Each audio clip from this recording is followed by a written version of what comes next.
नमस्कार, मैं जिनेंद्र सोनी आपका स्वागत करता हूं एसएससी एग्जाम बाय मिशन ज्ञान के ऊपर।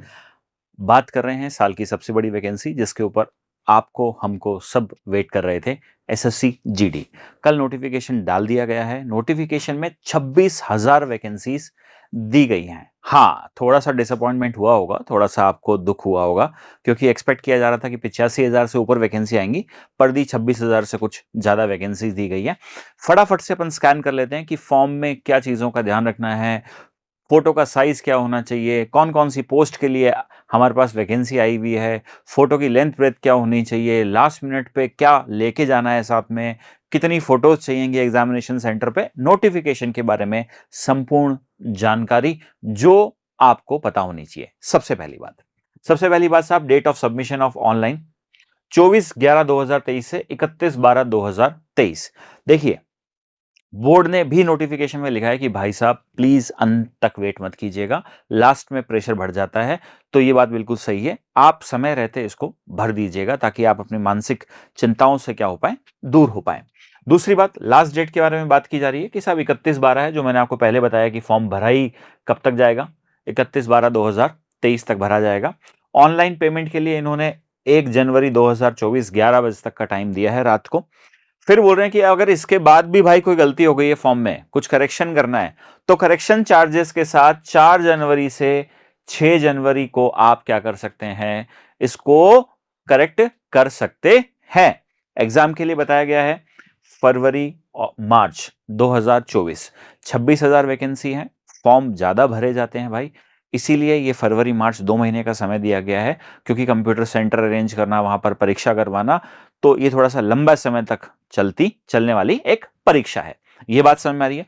अभी मैंने आपसे क्या बातें कर ली बच्चों, आपसे मैंने बात कर ली है कि एग्जामिनेशन कब तक आपको फॉर्म भरना है, करेक्शन कब तक कर सकते हैं। करेक्शन के चक्कर में पड़िएगा मत। क्यों नहीं पड़िएगा, आप मेरी पूरी बात सुनिएगा, डॉक्यूमेंट पहले टाइम पे लेके बैठिएगा तो आपको करेक्शन की जरूरत पड़ेगी नहीं। नीचे हमारी टीम ने एक और चीज क्या कर रखी है, हाईलाइट कर रखी है, मैं उसको थोड़ा सा आपके लिए जूम कर देता हूं। वो क्या बताना चाह रहे हैं यहां पर, इधर आओ जी। कह रहा है एप्लीकेशन सिर्फ ऑनलाइन मोड से ही दी जाएगी। इसका मतलब समझ रहे हैं, ऑफलाइन कोई फॉर्म नहीं होगा।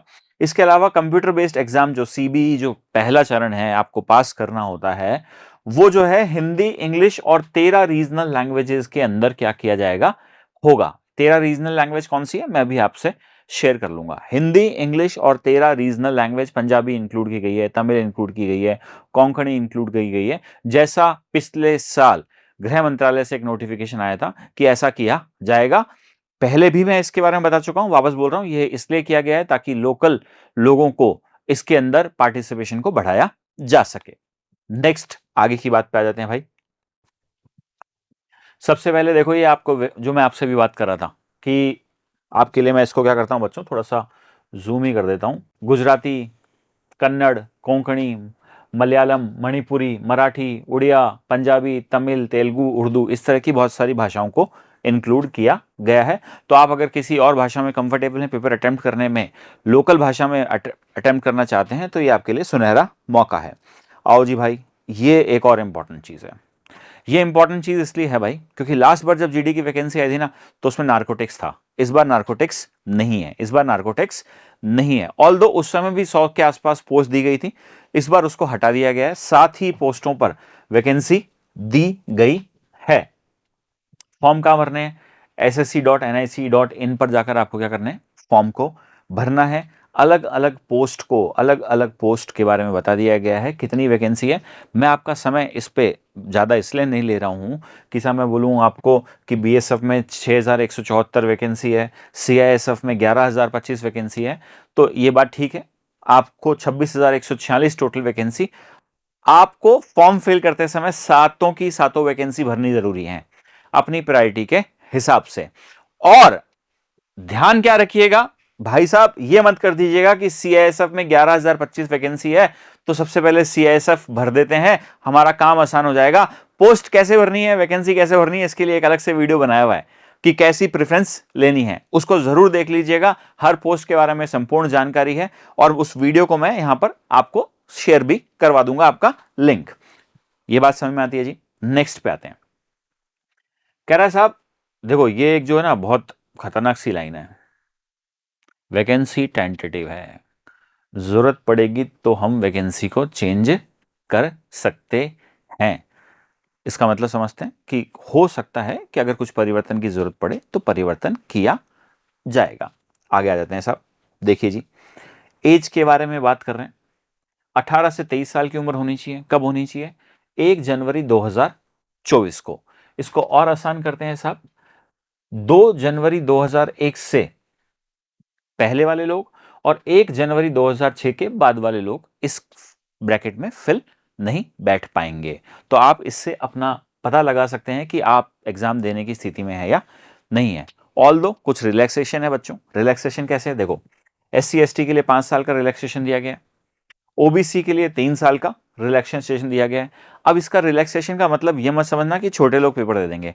अपर एज लिमिट के अंदर रिलैक्सेशन दिया गया है कि अगर आप ज्यादा आप क्रॉस कर गए हैं तो भी आप इसको दे सकते हैं। अब ऐसा मत समझना सर रिलैक्सेशन दिया गया है तो अपन 18 की जगह 15 कर लेते हैं और अपन पेपर देने जाएंगे। ऐसा करोगे ना तो बाहर निकाल देंगे, फॉर्म रिजेक्ट हो जाएगा। समझ में आ रहा है जी? आओ जी आगे आओ। एक्स सर्विसमैन के लिए बात की गई है 3 साल का। इस तरह से अलग अलग केसेस के अंदर रिलैक्सेशन दिया गया है। जो 3 मेजर रिलैक्सेशन है बच्चों को कौन से? ST SC 5 साल, ओबीसी के लिए 3 साल और एक्स सर्विसमैन के लिए 3 साल के लिए रिलैक्सेशन है एज में। और कौन से रिलैक्सेशन है? अपर लिमिट में रिलैक्सेशन है, लोअर लिमिट में रिलैक्सेशन नहीं होता है। आगे बढ़ते हैं जी। आगे देखो, आगे आपसे क्या बात कर रहा है? आगे बात कर रहा है एजुकेशन क्वालिफिकेशन। जो मुझे लगता है कि मुझे ज़्यादा बात करने की ज़रूरत नहीं है क्योंकि ये वैकेंसी सुपर हिट है ही इसीलिए क्योंकि साहब 10th इसका क्या होता है? बेसिक क्वालिफिकेशन होता है। 10वीं पास लोग इस पेपर को दे सकते हैं। पर साथ में लिखा हुआ है कि बोर्ड यूनिवर्सिटी थोड़ी तमीज़ वाली होनी चाहिए। ऐसा नहीं है कि आप बोले साहब हम तो हमारे घर से ही पास हो गए हैं, तो ये नहीं चल पाएगा। किसी ढंग की यूनिवर्सिटी, ढंग के बोर्ड से अगर आपने एफिलिएशन वाले से 10th पास की है तो आपका काम बनेगा। इस पेज पे और कोई बहुत ज़्यादा इंपॉर्टेंट इंफॉर्मेशन है नहीं। जनरल लोगों के लिए, जनरल के लिए मतलब आम कैंडिडेट के लिए, एनसीसी वालों के लिए बताया गया है कि आपको सर्टिफिकेट के बेस पे मार्क्स में थोड़ी प्रायोरिटी रहती है। हाउ टू अप्लाई, ये भाई साहब बहुत ही इंपॉर्टेंट चीज़ है। मैंने शुरुआत में भी बोला बच्चों, ssc.nic.in के ऊपर जाकर हमें क्या करना है? फॉर्म को भरना है। अब फॉर्म को भरते हुए ध्यान क्या रखना है? इधर आओ देखो, जेपीजी फॉर्मेट में पहले एक पिक्चर लेके बैठना। साइज क्या चाहिए भाई? 20 KB टू 50 KB। फॉर्म खोलने के बाद नाटक नहीं चाहिए ना, समझ लो। पहले पहले क्या करना है बच्चों? 20 KB से 50 KB साइज की एक फोटो अपने साथ लेके बैठनी है, सॉफ्ट कॉपी में लेके बैठनी है। और उसकी विड्थ क्या होनी चाहिए? 3.5 सेंटीमीटर। हाइट होनी चाहिए 4.5 सेंटीमीटर। इस हाइट की फोटो होनी चाहिए। ध्यान रखिएगा, फोटो आपकी रीसेंट होनी चाहिए। इन्होंने आगे बताया गया है कि भैया ये फोटो जो है ना, not more than 3 months old from the date of publication. जब भी ये फॉर्म नोटिफिकेशन आउट हुआ है उससे 3 महीने से ज्यादा पुरानी फोटो अलाउ नहीं है। अब आप बोलोगे साहब लगा देते हैं, किसको पता चलेगा? पता चलेगा। क्यों पता चलेगा? क्योंकि जब आप एग्जाम देने जाएंगे, इसी नोटिफिकेशन में लिखा हुआ है आपको अपने साथ फोटो कैरी करनी पड़ेंगे। तो वहां जाकर फालतू की किसी अनवांटेड स्थिति में आप वहां आएंगे, अनकंफर्टेबल होंगे, कोई आपसे सवाल जवाब करेगा, आपका कॉन्फिडेंस खराब होगा। उससे अच्छा है बच्चों पहले से ही क्या है, एक नई फोटो का खर्चा कर लीजिएगा। फोटोग्राफर को बोलिएगा कि बढ़िया फोटो निकाल दे भाई, यही फोटो है जो हमें कहां लेके जाने वाली है? यूनिफॉर्म जॉब में लेके जाने वाली है। ये बात समझ में आ रही है जी? इसके अलावा 100 रुपए की फीस है। कुछ women's candidate, candidate belongs to schedule caste, schedule tribes, ex serviceman जो है उनके साथ क्या है, फीस नहीं लगेगी। अदरवाइज 100 रुपए की फीस है जो ऑनलाइन ही पेमेंट करना है बच्चों। बात समझ में आ रही है? पेमेंट कैसे करना है? 100 रुपए का करना है। कहां से करना है? ऑनलाइन करना है। और किसको छूट है साहब? जो भी रिजर्व कैटेगरी में रिलैक्सेशन मिल रहा था उन सबको 100 रुपए नहीं जमा कराने होते हैं। आगे आ जाओ भाई। देखो देखो, एग्जाम स्कीम को हमारे हिसाब से इंपॉर्टेंट क्यों नहीं माना है? क्योंकि भाई साहब मुझे ऐसा लगता है कि ये तो आपको बिल्कुल सेट बैठा हुआ है कि 4 सेक्शन आने वाले हैं, 80 क्वेश्चन आने वाले हैं, 160 नंबर के आने वाले हैं, 1 घंटे का समय मिलने वाला है। ध्यान रखना, 1 घंटे का समय मिलने वाला, तो इसका मतलब है क्वेश्चन बहुत ज्यादा डीप नहीं होंगे। और इन्होंने भी अपने नोटिस में क्या लिख के दिया है, नोटिफिकेशन में क्या लिख के दिया है, सिलेबस में क्या लिख के दिया है, जनरल बातें पता होनी चाहिए भाई। जनरल बातों में आपका काम हो जाएगा। पिछले साल का ट्रेंड भी ऐसा ही रहा है। अगेन एक वीडियो है पिछले साल के क्वेश्चन एनालिसिस के ऊपर। मल्टीपल चॉइस क्वेश्चन होंगे हिंदी इंग्लिश के अलावा 13 लैंग्वेजेस जो अपन शुरू से बात करते आ रहे हैं उसमें भी इस पेपर को दिया जाएगा। नेगेटिव मार्किंग होगी 0.25 जो है वो क्या है बच्चों, नेगेटिव मार्किंग है हर एक क्वेश्चन के लिए। और इस पेज में हमारे हिसाब से आपको और कुछ बहुत ज्यादा चीजें पढ़ने की जरूरत है नहीं। ये क्या किया इन्होंने, जनरल इंटेलिजेंस एंड रीजनिंग, जो रीजनिंग की बातें कर रहे थे आपसे, उसके ऊपर इन्होंने सिलेबस में क्या लिखा है भाई साहब, जनरल बातें आनी चाहिए, जनरल तरीके से आप अटेम्प्ट करते हुए होने चाहिए। सेम वे पे general knowledge and general awareness कि साहब बहुत ही सिंपल तरीके से आपको एनवायरनमेंट के बारे में पता होना चाहिए, नॉलेज करंट इवेंट्स के बारे में आपको पता होना चाहिए, observation experience in scientific aspect, इसका मतलब है जो आपकी साइंस वाला पोर्शन है उसके ऊपर बात की जा रही है। पर बोला गया है कि जनरल पता होना चाहिए। भाई साहब चक्कर में मत पड़ना इनके, पढ़ना पड़ेगा जीके को, है ना, जीके को पढ़ना पड़ेगा। बहुत सारे सेक्शन होते हैं, उन सेक्शंस को ठीक ठाक तरीके से ऊपर ऊपर से जरूर देखना पड़ेगा। जिस चैनल पे आप मुझे देख रहे हैं वहां पर आपको जल्दी से हर एक टॉपिक के शॉर्ट्स मिलने शुरू हो जाएंगे। शॉर्ट्स का मतलब है शुरुआत से लेकर आखिरी तक एक ही वीडियो के अंदर आपको सब सारी चीजें मिल रही होंगी। उन वीडियो को बिल्कुल रिलीजियसली फॉलो कीजिएगा, अपने साथियों के साथ शेयर कीजिएगा। फायदा क्या होगा, एक वीडियो टॉपिक खत्म, एक वीडियो टॉपिक खत्म। तो हम आपके लिए बिल्कुल क्रिस्प, जितना छोटा, जितना टू द पॉइंट बना सकते हैं वैसा बना रहे हैं। तो उससे आपको आपकी तैयारियों को बड़ा फायदा मिलेगा। और हाँ, लाइव क्लास तो हम लेके आएंगे ना भाई, कब लेके आएंगे, पर एग्जाम से पहले। एग्जाम से पहले का मतलब क्या होता है, एग्जाम से पहले का मतलब ये होता है कि हो सकता है हम जनवरी में शुरू कर दें, ताकि जब तक आप एक बार कोर्स कर चुके हो, इस चैनल के ऊपर सारी प्लेलिस्ट पहले से भी बनी हुई है। अगर आपको टॉपिक बहुत डिटेल में पढ़ना चाहते हैं, यहीं से पढ़ लो, पढ़ लो, शुरू हो जाओ। मैथ्स में भी इन्होंने बोला साहब बहुत ज़्यादा कुछ चाहिए नहीं हमें, हम सीधे नंबर सिस्टम, प्रतिशत, प्रपोर्शन, औसत, अर्थमेटिक, इसी के ऊपर बात करेंगे। हिंदी और अंग्रेजी ये एक और नया ट्रैप है। खैर भाई, अंडरस्टैंड बेसिक हिंदी और इंग्लिश आनी चाहिए, तो आपका काम हो जाएगा। पढ़ना पड़ेगा, भाषा है ना, भाषा तो व्याकरण के नियम भी चाहिए, सब चीज़ें चाहिए। तो इस समय अपना चूज करते समय ध्यान रखिएगा, हिंदी कर रहे हैं या इंग्लिश कर रहे हैं। कोई किसी को इंप्रेस करने के लिए कोई भाषा का चयन नहीं करना है कि मैंने हिंदी लिए, इंग्लिश लिए, इससे कुछ ज़्यादा नंबर मिलेंगे। लास्ट में नौकरी बराबर मिलने वाली है। जिसमें आप कंफर्टेबल हैं वो भाषा का चयन कीजिएगा बच्चों, जिसमें आप स्कोर कर सकते हैं। मौका बार बार नहीं मिलता है। फिजिकल स्टैंडर्ड टेस्ट क्या होता है भैया, ये होता है मेल 5 किलोमीटर दौड़ेंगे 24 मिनट में, फीमेल 1.6 किलोमीटर दौड़ेंगी 8.5 मिनट में। For candidate other than Ladakh that belongs to, other than those belongs to Ladakh region. ये हर साल यही रहता है, पिछले साल भी ऐसा ही था।